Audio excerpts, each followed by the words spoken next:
नमस्कार मित्रों, KGS astro में मैं आपका बहुत बहुत स्वागत करता हूं। इस वीडियोस में मैं रुद्राभिषेक या महारुद्री के द्वारा समस्त मनोकामनाओं को कैसे पूर्ण किया जाता है इसके बारे में बात करेंगे। मित्रों, देवों में देव महादेव भगवान शिव की महिमा अपरंपार है। पूरी वर्ष भर शिव की पूजन अर्चन करने से वनस्पत अगर श्रावण मास में व्यक्ति तपस्वी मनोवृत्ति को एकाग्र करते हुए अगर श्रावण मास में पूर्ण मन योग से निष्ठा के साथ भगवान शिव का अगर पूजन करे तो पूरे वर्ष भर व्रत और पूजन का फल उसे प्राप्त होता है। इतनी महिमा है इसे। मित्रों, श्रवण मास में पूर्णवासी को जब श्रवण नक्षत्र का संयोग मिलता है इसीलिए इसे श्रवण मास भी कहा जाता है या सावन मास भी कहा जाता है। इन दिनों शिव का पूजन चंदन, तुलसी मंजरी, बेलपत्र, दूध, दही इत्यादि से करने से समस्त मनोवांछित फल भक्तों को प्राप्त होता है। इन दिनों पुराणों का पाठ, शिव के मंत्रों का जाप, नवेद को चढ़ाना, ऋतुफल को चढ़ाना, ये समस्त प्रकार के लाभों को देने वाला होता है। लेकिन हमें करना क्या होगा? तपस्वी मनोवृत्ति रखनी होगी, पूर्ण ब्रह्मचर्य का पालन करना होगा, एकाग्रचित रहना होगा, ब्राह्मणों की सेवा करना होगा, अप्रिय वचन से बचना होगा। मित्रों, अगर श्रावण मास का पूर्ण रूप से आपको लाभ लेना है तो अपने क्रोध पे निश्चित काबू आपको पाना होगा। हो सके तो घूम शयन करें, प्रातः स्नान करने के उपरांत पुरुष सूक्त का पाठ करें, शिव के मंत्रों का ज्यादा से ज्यादा जप करने का प्रयास करें। एक बात और याद रखनी होगी कि अपनी कोई एक प्रिय वस्तु अगर हम शिव को समर्पित करते हैं तो निश्चित है आपकी मनोकामनाएं पूर्ण होंगी, इसमें कोई संशय नहीं है। श्रावण मास पवित्रता के साथ समस्त त्योहारों को मनाने की भी बात करते हैं। तमाम महत्वपूर्ण त्योहार इस श्रावण मास में पड़ते हैं। जरूरत है इनके अच्छे फलों को हमें प्राप्त करने का, शिव की भक्ति करने का। आइए, किन किन वस्तुओं से किस तरह से रुद्राभिषेक हम करें तो हमारे जीवन की सारी मनोकामनाएं पूर्ण होंगी, इसकी चर्चा करते हैं। श्रावण मास में शिव रुद्री के पाठ का विशेष महत्व है।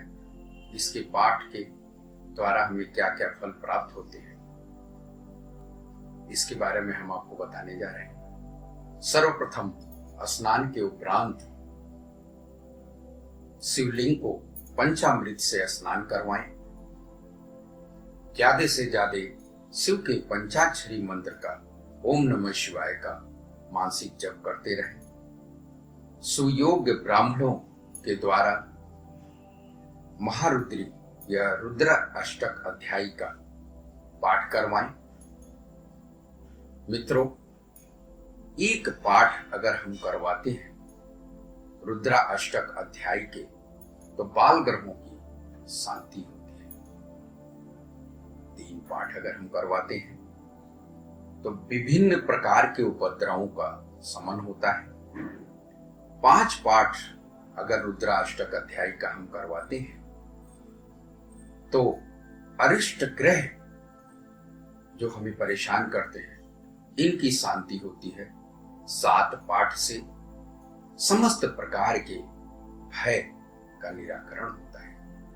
9 पाठ से समस्त यज्ञों का फल प्राप्त होता है, समस्त विभूतियां प्राप्त होती हैं। इस प्रकार 11 पाठ अगर हम करते हैं तो एक रुद्र का पाठ होता है।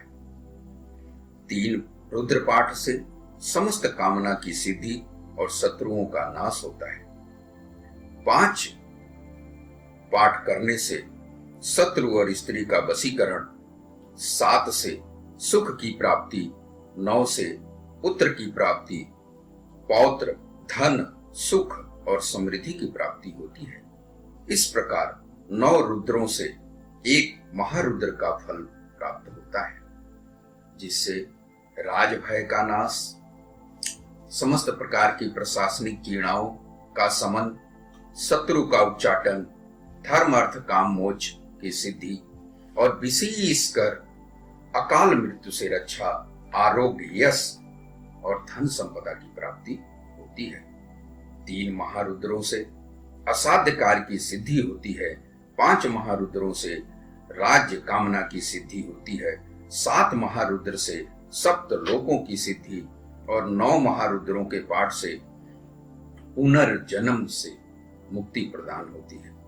ग्रह दोषों की शांति, ज्वर, अतिसार, कफ, वात, पित्त जन्य रोगों से रक्षा, सभी प्रकार की सिद्धि एवं आरोग्य, काया की प्राप्ति होती है। मित्रों, अगर हम शिव को जल अर्पित करते हैं या कुश का जल अर्पित करते हैं तो हमें विशेष शांति प्राप्त होती है। जल में अगर वर्षा का जल हम एकत्र करें और उससे अगर शिव का अभिषेक करते हैं तो विशेष शांति प्राप्त होती है। दही से पशु की प्राप्ति, गन्ने के रस से लक्ष्मी और श्री की प्राप्ति होती है। मधु और घी से धन की प्राप्ति, दुग्ध से पुत्र की प्राप्ति, जल की धारा से मानसिक शांति, 1000 मंत्रों के सहित घी की धारा से अगर हम अभिषेक करते हैं तो निश्चित है वंश की वृद्धि होती है। अगर शिव का हम अभिषेक करते हैं तो निश्चित है इस धरती पे कम, काम, अर्थ, मोक्ष, श्री, धन, संपदा इत्यादि की समस्त फलों को हम प्राप्त करते हैं। श्रावण मास में अगर ये पूजन किया जाए तो फिर इसके कहना ही क्या है। इस प्रकार श्रद्धावान होके निरंतर शिवमय बन के अगर इन विभिन्न प्रकार की विधियों से जो मैंने आपको बताए हैं और विभिन्न प्रकार की वस्तुएं से अगर आप शिव का अभिषेक करते हैं तो निश्चित है आपकी समस्त मनोकामनाएं पूर्ण होंगी। इस प्रकार भिन्न भिन्न पुष्पों से शिव के पूजन अर्चन करने से भिन्न भिन्न फल प्राप्त होते हैं। कमल पत्र, बेलपत्र, शतपत्र, शंख पुष्प अर्पित करने से धन, धान्य एवं समस्त सुख की प्राप्ति होती है। मित्रों, साबूत अक्षत चढ़ाने से शिव को भी धन की प्राप्ति होती है। श्रावण मास के कृष्ण पक्ष के चतुर्दशी तिथि को अगर महादेव को हम गंगा जल अर्पित करते हैं तो मोक्ष की प्राप्ति शास्त्रों में बताई गई है। कनेर के फूल चढ़ाने से, शिव को अर्पित करने से शत्रुओं का नाश होता है। हर श्रृंगार का पुष्प अगर हम भगवान शिव को अर्पित करें, धन, धान्य, सुख, वस्त्र इत्यादि की प्राप्ति होती है। श्वेतार्क पुष्प, जिसे आग भी कहा जाता है, अगर शिव को आप चढ़ाते हैं तो धन एवं मनोकामनाएं पूर्ण होती हैं। भांग और धतूरे अगर शिव को हम श्रद्धा के साथ अर्पित करते हैं तो ज्वर एवं विष भय की बाधा दूर होती है।